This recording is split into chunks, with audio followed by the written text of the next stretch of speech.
ದೇವಾಂಶ್, ಏನಾದ್ರೂ ಪರವಾಗಿಲ್ಲ, ಎಲ್ಲ ನಿನ್ನಿಷ್ಟದ ಪ್ರಕಾರನೇ ಆಗತ್ತೆ. ಓಕೆ? ಹಾಗಂದ್ಕೊಂಡೆ ನಮ್ಮ ಮದ್ವೆನೂ ನಡೀತು. ಈಗ ಇನ್ನೊಂದು ವೀಲ್ ಚೇರ್ನು ರೆಡಿ ಮಾಡ್ಕೊಳ್ಳಿ. ಊರ್ಮಿಳಾ, ಅಯ್ಯೋ ಅಜ್ಜಿ, ಹೇಳಿದ ಮಾತ್ರಕ್ಕೆ ಏನೂ ನಡೆಯಲ್ಲ ಬಿಡಿ. ನಾನು ನನ್ ಗಂಡ ಹೇಗಾದ್ರೂ ಸಂಸಾರ ಮಾಡಿ ಸೀಮಂತ ಮಾಡಿಸ್ಕೋಬೇಕು ಅಂತ ನಾನೊಂದ್ 1000 ಸಲ ಅಂದ್ಕೊಂಡಿದ್ದೀನಿ. ಅವ್ರು ಈ ಸ್ಥಿತಿಲಿ ಇರೋವಾಗ ನಾನ್ ಹೇಗೆ?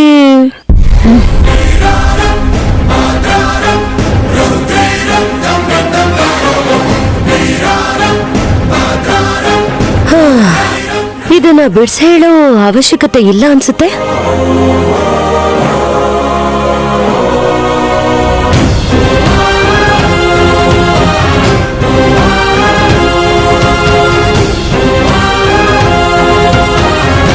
ಅದ್ಕೆ ಮಕ್ಕಳು ಆಗ್ಲೇಬೇಕು ಅಂತ ಏನೂ ಇಲ್ಲ. ಅಣ್ಣನ್ನೇ ನೀವು ಮಗು ತರ ನೋಡ್ಕೋಬಹುದು. ಅವನು ನಿನ್ನ ತಾಯಿ ಸ್ಥಾನದಲ್ಲಿಟ್ಟು ಪೂಜೆ ಮಾಡ್ತಾನೆ.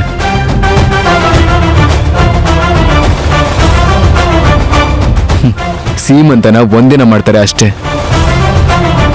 ಶ್ರೀಮಂತರ ಹಾಗೆ ನೀವು ಪ್ರತಿದಿನನೂ ಹಬ್ಬ ಆಚರಿಸಬಹುದು.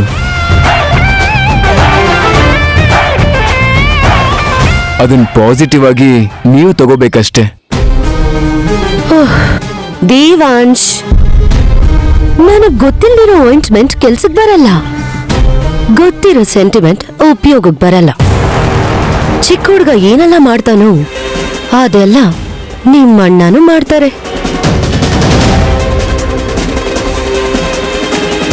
ಜಿಗುಪ್ಸೆ ಆದ್ರೂ ಸಹಿಸ್ಕೊಂಡು ಹೋಗ್ತಿರೋ ನನಗೆ ತ್ಯಾಗಮೂರ್ತಿ ಅಂತ ಕಾಂಪ್ಲಿಮೆಂಟ್ ಕೊಡ್ತೀರೆ ಹೊರತು ಮಕ್ಕಳಿಲ್ದಿರೋ ನನ್ನ ಸ್ತ್ರೀ ಮೂರ್ತಿ ಅಂತ ಯಾರೂ ಕರೆಯೋದಿಲ್ಲ.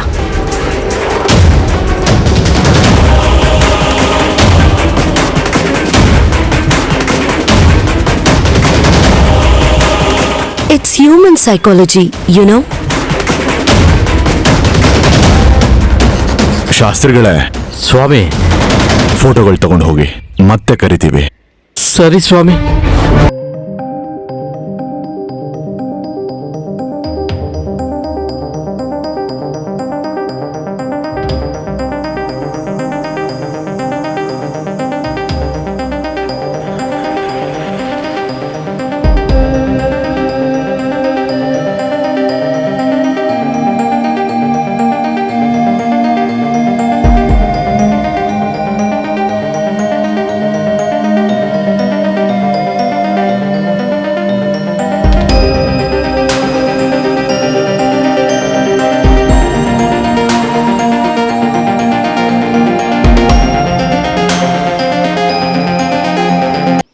ನನಗೆ ತಿಳಿಸಿ. ಬರ್ತೀನಿ ಸ್ವಾಮಿ, ಬರ್ತೀನಮ್ಮ, ಬರ್ತೀನಿ ತಾಯಿ.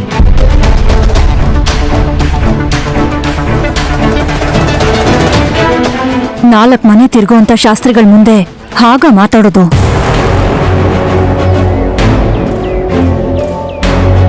ಡ್ಯಾಡ್, ಸಂಬಂಧ ನಿಶ್ಚಯ ಆದ್ಮೇಲೆ ಊರ್ಮಿಳಾಗಿ ಹೇಳಿ. ದೊಡ್ಡ ಸೊಸೆಗೆ ಪ್ರಿಫರೆನ್ಸ್ ಇಲ್ದಿರೋವಾಗ ನಾನ್ ಯಾಕೆ ಇಲ್ಲಿಗೆ ಬರ್ಬೇಕು? ನೀನ್ ಹಾಗೆ ಯಾಕೆ ಅನ್ಕೋತೀಯಮ್ಮ? ಮಾವನವ್ರೇ, ಬೇಕಾದ್ರೆ ಲಕ್ಕಿ ನನ್ನ ಅಮ್ಮ ಅಂತ ಕರೀತಾನೆ ಅಂತ ನಿಮ್ ಚಿಕ್ಕ ಮಗ ಹೇಳ್ದ. ಇಂಟ್ರೆಸ್ಟಿಂಗ್ಲಿ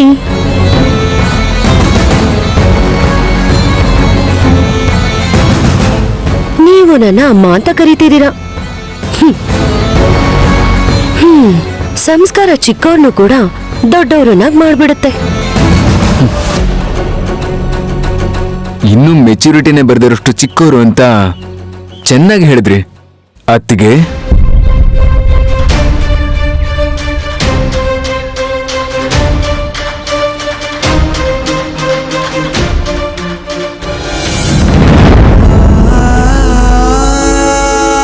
ಅಪ್ಪ ಶ್ರೀರಾಮ, ಅಮ್ಮ ಸೀತಾ ಮಾತೆ, ಅನಾಥೆ ಆಗಿರೋ ನನಗೆ ಅಪ್ಪ ಅಮ್ಮ ಆಶ್ರಯ ಕೊಟ್ಟಿದ್ದಾರೆ. ಇವ್ರ ಋಣ ತೀರಿಸ್ಬೇಕು ಅಂತ ಎಲ್ಲ ಕಷ್ಟನೂ ಸಹಿಸ್ಕೊಳ್ತಿದ್ದೀನಿ. ನಾನು ಯಾವ ತಪ್ಪು ಮಾಡದೆ ಹೋದ್ರು ನನಗ್ ನೋವಂತೂ ತಪ್ಪಿದ್ದಲ್ಲ. ನನ್ನಿಂದಾಗಿ ಮನೆಯವರು ಜಗಳ ಆಡಬಾರ್ದು, ನನ್ನಿಂದ ಯಾರಿಗೂ ನೋವಾಗಬಾರ್ದು. ನಾನು ಹೇಳ್ತಿರೋದು ಸರಿ ಅಲ್ವಾ?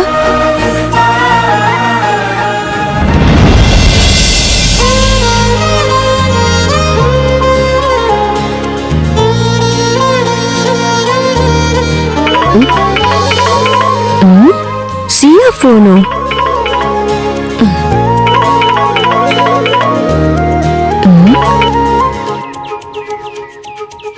ಹಲೋ, ಯಾರು? ಅಕ್ಕ, ನಾನು ಶ್ರೇಯಾ. ನಿನ್ ಫೋನ್ನ ಮನೇಲಿ ಮರ್ತು ಹೋಗಿದ್ಯಲ್ಲ, ಈಗ ಎಲ್ಲಿಂದ ಫೋನ್ ಮಾಡ್ತಿದ್ಯಾ ಸಿಯಾ? ಅಯ್ಯೋ, ಫ್ರೆಂಡ್ ಫೋನಿಂದ ಮಾಡ್ದೆ ಅಕ್ಕ. ಅಕ್ಕ, ನನಗ್ ಮನೆಗ್ ಬಂದು ಫೋನ್ ತಗೊಳ್ಳೋಷ್ಟು ಟೈಮ್ ಇಲ್ಲ. ಸಿನಿಮಾದವ್ರು ಫೋನ್ ಮಾಡಿದ್ರೆ ನೀನ್ ನನ್ಗೊಂದು ಹೆಲ್ಪ್ ಮಾಡ್ಬೇಕು. ಏನ್ ಮಾಡ್ಬೇಕು? ಸಿನಿಮಾದವರು ಇವತ್ತು ಫೋನ್ ಮಾಡ್ತಾರೆ. ನಂಗ್ ಹುಷಾರಿಲ್ಲ ಅಂತ ಹೇಳಿ ವಿಷಯ ಏನು ಅಂತ ತಿಳ್ಕೊ. ನಾನ್ ಸುಳ್ಳು ಹೇಳಲ್ವಲ್ಲ. ಸರಿ ಬಿಡು, ವಿಷಯ ಏನು ಅಂತ ಕೇಳಿ ಆಮೇಲೆ ಫೋನ್ ಮಾಡ್ತೀನಿ ಅಂತ ಹೇಳು. ಆಯ್ತು. ಆ ಫೋನ್ ಅಪ್ಪನ್ ಕಣ್ಣಿಗೆ ಕಾಣಿಸ್ಬಾರ್ದು. ಅವ್ರು ಕಾಣಿಸ್ದೇ ಇರೋ ಹಾಗೆ ಇದನ್ನ ಬೀರು ಒಳಗಡೆ ಇಟ್ಬಿಡ್ಲಾ?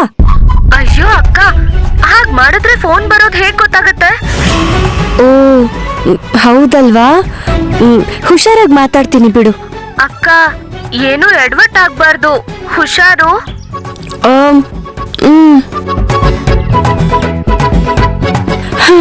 ಸಿನಿಮಾದವ್ರು ಯಾವಾಗ ಮಾಡ್ತಾರೋ, ಅಪ್ಪಂಗ್ ಗೊತ್ತಾಗ್ದಿರೋ ಹಾಗೆ ಹೇಗ್ ಮಾತಾಡೋದು? ಅಷ್ಟಕ್ಕೂ ಇಂಥ ಕೆಲ್ಸಕ್ಕೆಲ್ಲ ಈ ಶ್ರೀಯಾ ಹೋಗದೆ ಇದ್ದಿದ್ರೇನೆ ಎಷ್ಟೋ ಚೆನ್ನಾಗಿರ್ತಿತ್ತು.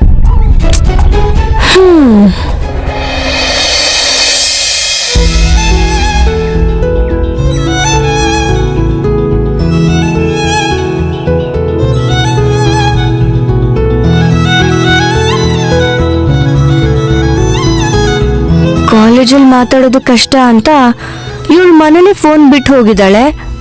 ಸಿನಿಮಾದವ್ರು ಬೇರೆ ಫೋನ್ ಮಾಡ್ತಾರಂತೆ, ಅಪ್ಪ ಬೇರೆ ಇಲ್ಲೇ ಕೂತಿದ್ದಾರೆ. ರಾಮ, ಈಗೇನ್ ಮಾಡ್ಲಿ? ಲೋ ಮಾರುತಿ, ನಾನೇ ಬರಿತಾ ಇದ್ದೀನಿ, ನಿನಗ್ ಬರೆಯಕ್ಕೇನೋ? ನೀನ್ ಬರೆದ್ರೆ ನಿನಗೆ ಮೋಕ್ಷ ಸಿಗುತ್ತೆ, ನಾನ್ ಬರೆದ್ರೆ ನನಗ್ ಪ್ರಾಬ್ಲಮ್ ಆಗುತ್ತೆ.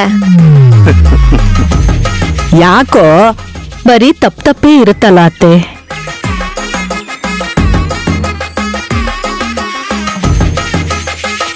ಅಲ್ವೋ, ಇವನನ್ನ ಯಾವ್ದಾದ್ರು ದೊಡ್ಡ ಸ್ಕೂಲಿಗೆ ಸೇರ್ಸು ಅಂದ್ರೆ ಕೇಳಲ್ಲ ನೀನು. ನನ್ನ ಕೈಲಿ ಅಷ್ಟೊಂದು ಫೀಸ್ ಕಟ್ಟಕ್ ಆಗಲ್ಲಮ್ಮ. ಯಾಕೋ ಹಾಗಂತೀಯ? ನೀನು ನಾನು ಒಂದ್ ಹೊತ್ತಿನದು ಕಮ್ಮಿ ಮಾಡೋಣ.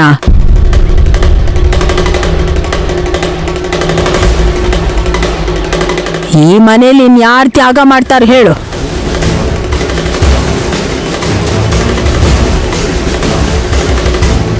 ಇವನಿಗೆ ಸರಿಯಾಗಿ ವಿದ್ಯಾಭ್ಯಾಸ ಕೊಡ್ಲಿಲ್ಲ ಅಂದ್ರೆ ತಲೆಗೆ ಬಟ್ಟೆ ಕಟ್ಕೊಂಡು ಕೂಲಿ ಕೆಲಸ ಮಾಡೋ ಪರಿಸ್ಥಿತಿ ಬರುತ್ತೆ ಕಣೋ. ರಾಮನ ದೇವಸ್ಥಾನದಲ್ಲಿದ್ದೀನಿ, ಜಾಸ್ತಿ ಸಂಬಳ ಬರ್ದೇ ಇದ್ರು ನೆಮ್ಮದಿಯಿಂದ ಇದ್ದೀನಿ. ಮಾರುತಿ ಸ್ಕೂಲ್ಗೆ ಹೋಗದೆ ಹೋದ್ರು ಒಳ್ಳೆ ರೀತಿಲಿ ಬದುಕಿದ್ರೆ ಸಾಕು. ಹಾ, ನಿನ್ ಸಾಲ ನಿನ್ ಮಗ ಮಾಡೋ ತಪ್ಪುಗಳ ತರಾನೇ ಬೆಳ್ಕೊಂಡ್ ಬರ್ತಿದೆ ಕಣೋ ಜಾನಕಿ.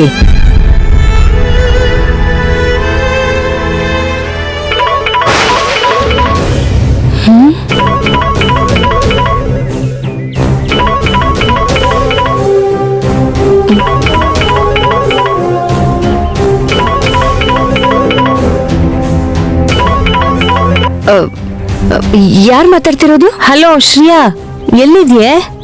ನಾನೇ ದೀಪ್ತಿ. ನಾನು ವೈದೇಹಿ. ಶ್ರೇಯಾ ಇಲ್ವಾ ಅಕ್ಕ? ಅವಳು ಕಾಲೇಜಿಗೆ ಹೋಗಿದ್ದಾಳೆ. ಅವಳು ಬಂದ್ಮೇಲೆ ಕಾಲ್ ಮಾಡಕ್ ಹೇಳ್ತೀರಾ? ಹೇಳ್ತೀನಿ. ಯಾರು ವೈದೇಹಿ? ಶ್ರೇಯಾ ಜೊತೆ ಇರ್ತಾಳಲ್ಲಮ್ಮ, ದೀಪ್ತಿ. ಅವಳ ಮೊಬೈಲ್ ಫೋನ್ ನೀನ್ ಯಾಕೆ ಇಟ್ಕೊಂಡಿದ್ಯಾ? ನಿನ್ ಹತ್ರನೇ ಇಟ್ಕೋ ಅಂತ ಅವಳೇ ಕೊಟ್ಟಿದ್ದಾಳೆ ಅಜ್ಜಿ. ಹೇಳಿದ ತಕ್ಷಣ ಇಟ್ಕೊಂಡ್ಬಿಡ್ತಾರ? ಯುಗಾದಿ ದಿನ 10,000 ಸುರಿದ್ ಕೊಡ್ಸಿದ್ ನಾನು. ಹಾ, ನನ್ ಪೆನ್ಷನ್ ದುಡ್ಡೇ ಅದು, ನೀನ್ ಯಾಕೆ ಇಟ್ಕೊಂಡಿದ್ಯಾ? ಸರಿ, ಶ್ರೇಯಾ ಮಂಚದ್ಮೇಲೆ ಇಟ್ ಬರ್ತೀನಿ ಅಜ್ಜಿ. ಬೇಕಾಗಿಲ್ಲ. ನಾನ್ ಬೈದೆ ಅಂತ ನೀನ್ ಒಳಗ್ ಹೋಗಿ ನಾಯಿ ಬಿಸ್ಕೆಟ್ ಎಸ್ತಂಗೆ ಫೋನ್ ನ ಮೇಲೆಸ್ತು ಅದನ್ನ ಹಾಗೆ ನೀನ್ ಕೆಳಗ್ ಬೀಳಿಸ್ತೀಯ ಅಲ್ವಾ? ಇಲ್ ನೋಡು, ಇಲ್ಲೇ ಇಟ್ಬಿಡು. ಹುಷಾರಾಗಿ ನೋಡ್ಕೊಂಡು ಇಟ್ಬರ್ತೀನಿ ಅಜ್ಜಿ. ಇಲ್ಲಿ ಇಡು ಅಂತ ಹೇಳಿದ್ ಕೇಳಿಸ್ಲಿಲ್ವೇನೆ?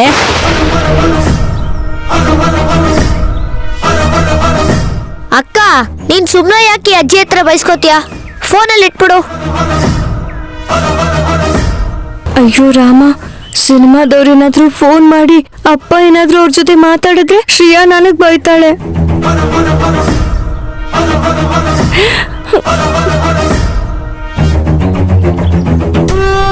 ಹೇಳಿದ್ರು ಕಂಬ ತರ ನಿಂತಿದ್ಯಲ್ಲೇ, ಇಡು. ಹಾ,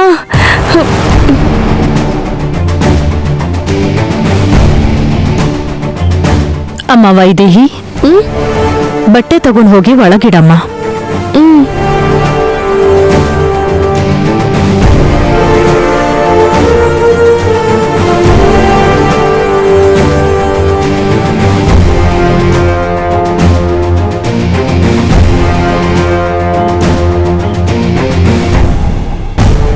ಏನು ನೀನ್ ಸ್ಕೂಲ್ಗೆ ಹೋಗಲ್ವಾ?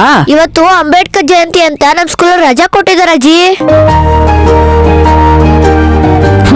ಹುಟ್ಟಿದ್ರೆ ಆ ತರ ಸಾಧನೆ ಮಾಡ್ಬೇಕು ಕಣೋ, ಜನ್ಮ ಸಾರ್ಥಕ ಆದಂಗೆ. ನಾನ್ ಹೋಗಿದ್ ದಿನ ಈ ಊರೇ ಶೋಕಾರ್ಚನೆ ಮಾಡುತ್ತೆ. ನೀನ್ ಅಷ್ಟೊಂದೆಲ್ಲ ಆಸೆ ಇಟ್ಕೋಬೇಡ. ಊರಿನ ಜನ ಪೀಡೆ ತೊಲಗ್ತು ಅಂತ ಹಬ್ಬ ಆಚರಿಸ್ತಾರೆ. ಏನೋ ಗೊಣಗ್ತಾ ಇದ್ಯಾ? ಆಹಾ, ಏನಿಲ್ಲ ಅಜ್ಜಿ, ಪೊಯಮ್ ಹೇಳ್ತಿದ್ದೆ. ನಿನ್ ಪಾಡಿಗೆ ನೀನ್ ಬರ್ಕೋ.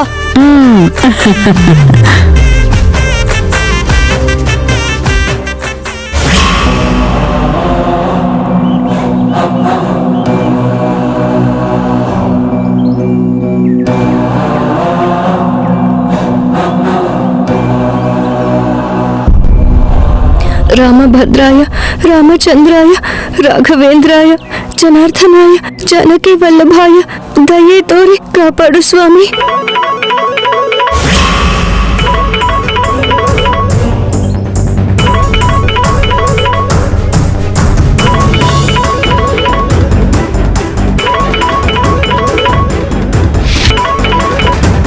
ಹಲೋ. ಹಾಯ್. ಹಾ, ಹಾಯಾಗೆ ಇದ್ದೀನಿ, ಹೇಳು. ಎಕ್ಸೆಲ್ ಫೋಟೋ ಸ್ಟುಡಿಯೋ ಇಂದ ಮಾತಾಡ್ತಿರೋದು, ಗೊತ್ತಾಯ್ತಾ? ಹಾ, ಯಾರೋ ಇವನು ನನ್ನೇ ಗೊತ್ತಾಯ್ತಾ ಅಂತ ಕೇಳ್ತಾ ಇದ್ದಾನೆ.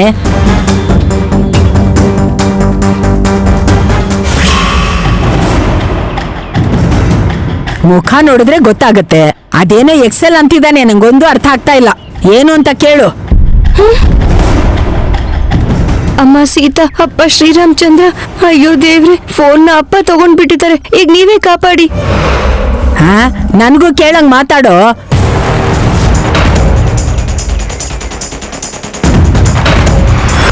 ಯಾರು ನೀವು? ಎಕ್ಸೆಲ್ ಸ್ಟುಡಿಯೋ ಇಂದ ಫಿಲಂ ಮ್ಯಾನೇಜರ್ ಮಾತಾಡ್ತಿರೋದು.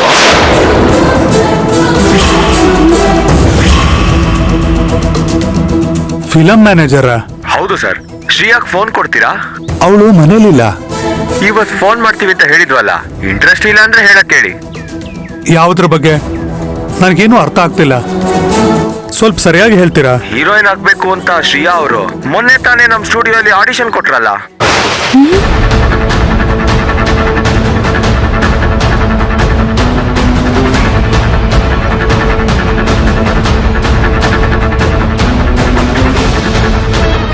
PG ಕಾಲೇಜಲ್ಲಿ ಪ್ರಾಕ್ಟಿಕಲ್ಸ್ ಇದೆ ಅಂದಿದ್ದಕ್ಕೆ ಅದೇ ಮುಖ್ಯ ಸಿಯಾ.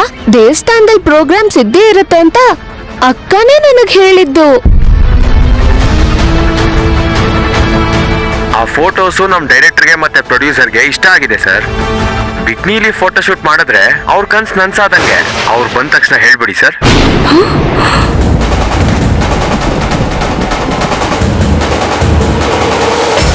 ಅವ್ರು ಬಂದ ತಕ್ಷಣ ನನಗೆ ಫೋನ್ ಮಾಡಿಸಿ ಸರ್, ಮರಿಬೇಡಿ.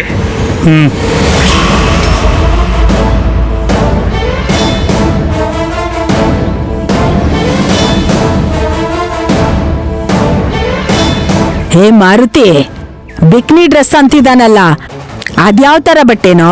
ಫಾರಿನರ್ ಹಾಕೋತಾರಲ್ಲ ಆ ಥರ.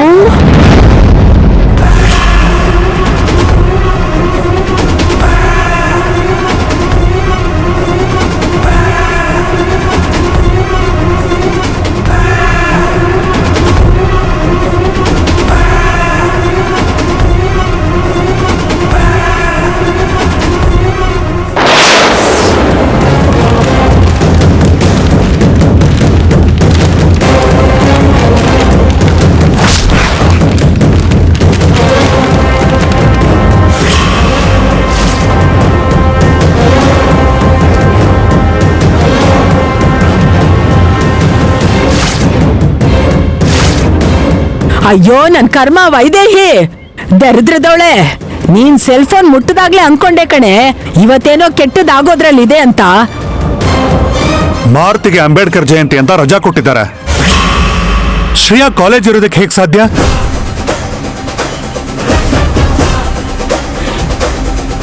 ಅವಳು ದಾರಿ ತಪ್ತಾ ಇದ್ದಾಳೆ.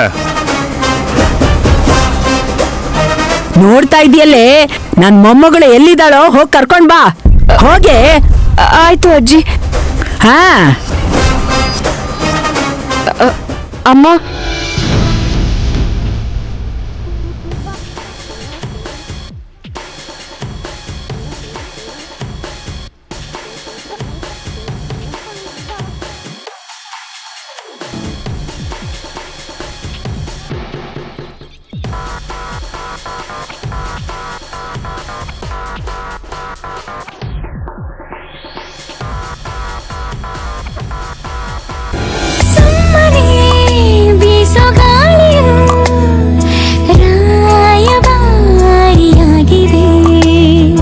ನಿನ್ನದೇ ಕಂಪು ತರುತ್ತಿದೆ, ಪ್ರೇಮಿಯಾಯ್ತು ನನ್ನಿದೆ. ಅಕ್ಕ ಅಕ್ಕ ನಾನ್ ಕರೀತಾ ಇದ್ರು ಹಾಗೆ ಹೋಗ್ತಿದ್ಯಲ್ಲ ಅಕ್ಕ.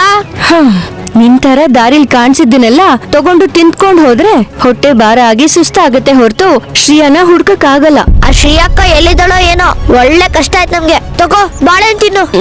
ನಂಗ್ ಬೇಡ. ಹಸ್ವಿಲ್ಲ, ಸುಮ್ನೆ ತಿಂತಾ ಇದೀನಿ. ತಗೋ.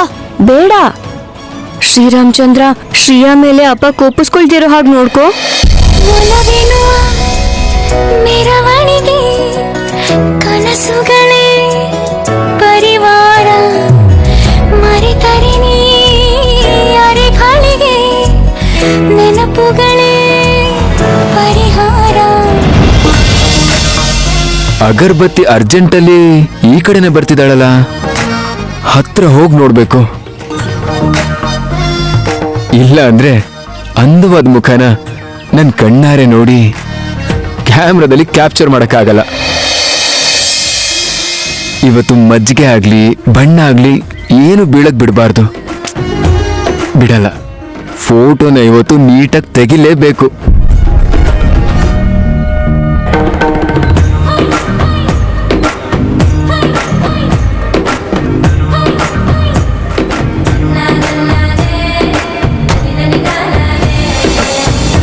ಹೇ stop stop stop stop please stop.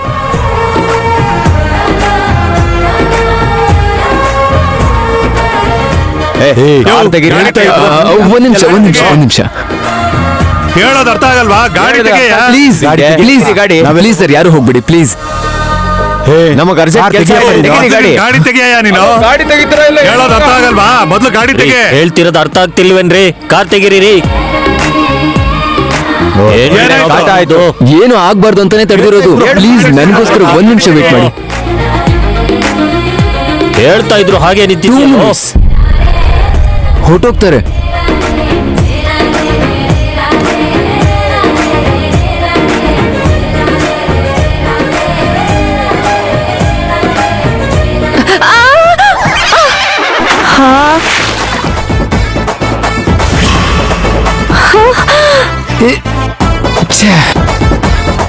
ಅಕ್ಕ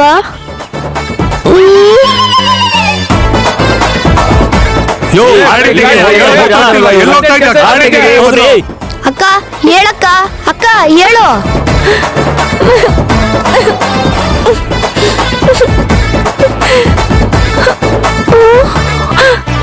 ಅದ್ಯಾ ಪುಣ್ಯಾತ್ಮನೋ ಏನೋ ಬಾಳೆಹಣ್ಣು ಸಿಪ್ಪೆ ಹಾಕಿದ್ದಾನೆ ರೋಡಲ್ಲಿ. ಅದ್ರಿಂದ ಬಿದ್ದಿದ್ದಲ್ಲ ಅನ್ಸುತ್ತೆ ಮಾರುತಿ. ಮತ್ತೆ ಆ ಫೋಟೋ ತೆಗಿಯೋನೇನಾದ್ರೂ ಬಂದಿದ್ದಾನ ನೋಡು.